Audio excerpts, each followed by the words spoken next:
So, ayan, sabi ng boss ko, anong ginagawa mo dyan? Kanina ka pa sa video, sa phone mo. Ako din, nagtataka, bakit nga ba? Hindi, kasi meron akong kausap.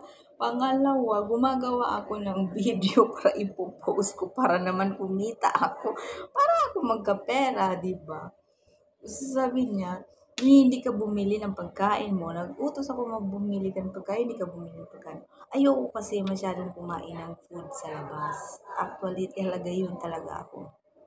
So, mas gusto kong kumain ng luto ko. Yung pag niluto ko. Halimbawa, mas gusto ko yung simpleng pagkain. Minsan itlog with rice.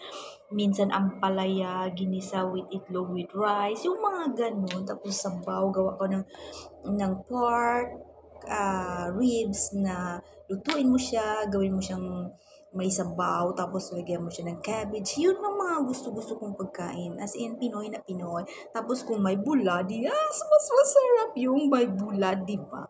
But anyway, wala. So, meron kaming ikan bili. Ikan bili means yung maliliit na isda. Yung ano po yung sa atin? Dilis. Oh, correction yan. Dilis. Yun na yung mga gusto ko. Ika sabi niya, kanina ka pa dyan, nagpapaganda ka ba? Hindi po. Talagang pangit na ako. Alam ko naman yun. Aminin.